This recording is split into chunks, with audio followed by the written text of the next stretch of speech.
Hi people, this is Gilbert. Welcome to Gilly's Folio. Yes, first thing first, I'm not your financial expert or advisor, so I'm not responsible for your profit or losses. Okay, இன்னைக்கு வீடியோவில் என்ன பார்க்க போகிறோம் அப்படின்னா டேரெக்டாக வீடியோக்குள்ள வந்துடுறேன். What is bull run and bear run?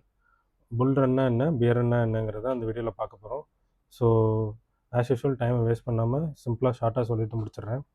So first bull ரன், பியர் ரன்னு 2 பஸ் இருக்குதுன்னு நினச்சிக்கோங்க. புல் ரன்னில் ட்ராவல் பண்ணிட்டு இருக்க பீப்புளோட எமோஷன் வந்து இந்த மாதிரி இருக்கும்.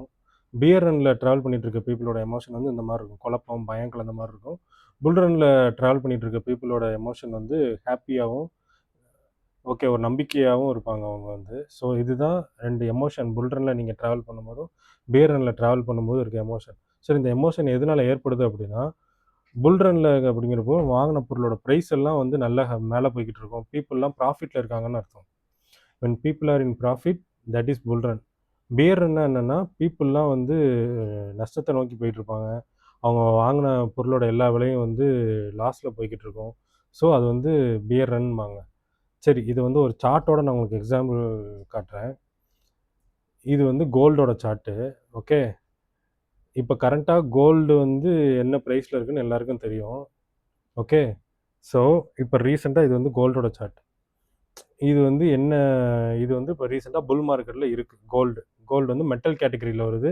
ஆல்ரெடி நான் மெட்டல் செக்டார் ஒன்று சொல்லியிருக்கேன். அதில் நான் என்ன வாங்கியிருக்கேங்கிறத சொல்லியிருக்கேன். தெரியாதவங்க முன்னாடி வீடியோவில் போய் பார்த்துக்கோங்க. ஸோ கோல்டு மெட்டல் செக்டாரில் இது புல் ரன்னில் இருக்குது கோல்டு, டவுட்டே வேண்டாம். ஓகே, இதோட சார்ட் எப்படி இருக்குன்னு ஜூம் பண்ணி தள்ளி நின்று பார்க்குறப்போ உங்களுக்கு தெரியும் இது எப்பேற்பட்ட ஒரு புல் மார்க்கெட்டில் இருக்குது அப்படின்னு. ஓகே, ஸோ கோல்டு புல் மார்க்கெட்டில் இருக்குது. இப்போ கோல்டு வச்சுருக்க எல்லாருமே ஹாப்பியாக இல்லையா? Yes, they are happy. நாளைக்கு இந்த கோல்டோட ப்ரைஸ் வந்து கீழே உள்ள ஆரம்பிக்குது. இன்றைக்கி கோல்டு வாங்குறவங்க, இல்லை போன வாரம் கோல்டு வாங்கினவங்க, இல்லை போன மாதத்தில் கோல்டு வாங்கினவங்க நிலமெல்லாம் இங்கே வாங்கின கோல்டு வந்து இங்கே உள்ள ஆரம்பிச்சுன்னா என்ன ஆகும்?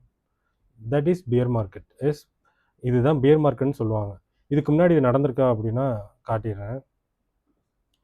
எஸ், இது வந்து 1972 கோல்டோட புல் மார்க்கெட் இந்த வருஷம் இங்கே ஆரம்பிச்சிருக்கு. இங்கே ஆரம்பிச்சு இது எவ்வளோ தூரம் நடந்திருக்கு அப்படின்னா 80 வரைக்கும் நடந்திருக்கு. கிட்டத்தட்ட 8 வருஷம் கோல்டு வந்து புல் மார்க்கெட்லேயே இருந்திருக்கு. அடுத்து இது இங்கேருந்து கோல்டு எவ்வளோ மடங்கு ஏறி இருக்குன்னு பார்த்துக்கோங்க. $200 $800 வரைக்கும் போயிருக்கு. அடுத்து பியர் மார்க்கெட் நான் சொல்கிறேன்ல, 800க்கு போன அந்த கோல்டோட ப்ரைஸு திரும்ப டவுனாக எங்கே வரைக்கும் வந்திருக்குன்னா திரும்ப அதே 250 வரைக்கும் வந்துட்டு.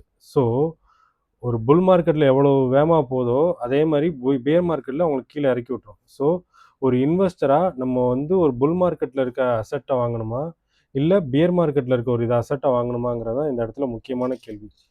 கோல்டு இந்த இடத்துல வாங்கினாலும் பரவாயில்ல, இந்த இடத்துல வாங்கினாலும் பரவாயில்ல, இந்த இடத்துல வாங்கினாலும் பரவாயில்ல. ஆனால் இந்த இடத்துல கோல்டை வாங்கியிருப்பான் தெரியுமா, அவனோட நிலைமையை நீங்கள் யோசிச்சு பார்த்துக்கோங்க. இது 80ல் டாப் ஆன அந்த கோல்டு கிட்டத்தட்ட 20 வருஷம் இந்த கோல்டு வந்து டவுன் ட்ரெண்டில் தான் இருந்திருக்கு.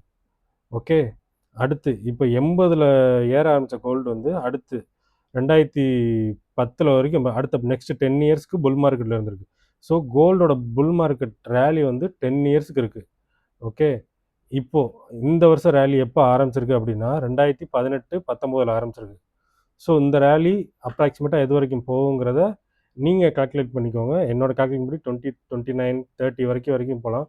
ஏன்னா ஃபஸ்ட்டு ரேலி வந்து 8 வருஷம், அடுத்த ரேலி 10 வருஷம், இந்த ரேலி 12 வருஷம் போனாலும் ஆச்சரியத்துக்கு இல்லை. ஸோ இதுதான் bull market, pier market. So நம்ம ஒரு அசட்டை எப்போ வாங்கணும், எந்த செக்டாரில் நம்ம இருக்கணும் அப்படிங்கிறது ரொம்ப ரொம்ப முக்கியம். ஸோ இந்த வீடியோவில் பார்த்தது புல் மார்க்கெட்னா என்ன, பியர் மார்க்கெட்னா என்னன்னு பார்த்தாச்சு. ஒரு இன்வெஸ்டராக நம்ம வந்து எப்போயும் புல் மார்க்கெட்டில் இருக்க அசட்டில் தான் இருக்கணும். பியர் மார்க்கெட்டில் இருக்க அசட்டுக்குள்ளே என்ட்ரு ஆகக்கூடாது. அப்படி என்ட்ரு ஆகணும்னா எப்போ என்ட்ரு ஆகணுங்கிறத அடுத்த வீடியோவில் நான் உங்களுக்கு சொல்கிறேன். Thank you, by.